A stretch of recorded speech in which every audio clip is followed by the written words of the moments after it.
Ayan mga kadrama-rama, alam ko din pong inaabangan nyo din po ang ganitong senaryo dito sa Abot Kamay na Pangarap dahil alam naman po natin noon na itong si Doc Lindon lang po talaga yung nakakaalam talaga ng sekreto ni Zoe at saka ni Doc Benitez. So ngayon itong si Doc Lindon talaga pinagbigyan niya si Doc Benitez talaga na sabihin talaga yung katotohanan dito kay RJ, pero talagang sobrang naaawa na ata siya dito kay Annalyn dahil palagi na lang pinagagalitan ni Zoe na parang si Zoe yung may karapatan dito sa ama. So possible talaga no, hindi natin alam no na sana nga po si Doc Lindon na lang talaga yung magsabi ng katotohanan no dito kay Doc RJ na mas may karapatan si Annalyn Doc dahil siya lang ang nag-iisa mong anak. Siya lang yung totoo mong anak, Doc. Sana malaman mo talaga yung katotohanan. No? 'Di ba?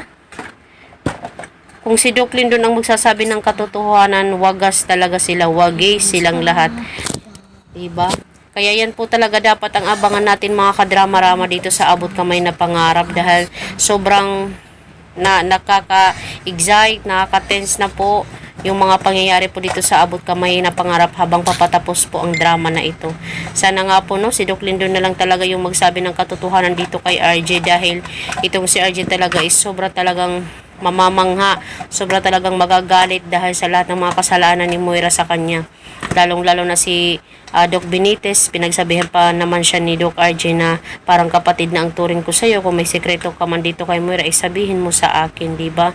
Pero alam naman po natin na hindi talaga yung sasabihin ni Doc Benitez dahil mawawala yung kanyang minamahal na si Lynette. Mapupunta ito kay RJ. Pero sa totoo lang talaga, sila naman talaga ni RJ at saka ni Lynette yung una talagang nagmahalan at naging bunga pa nga nila yung anak nila na si Annalyn, di ba?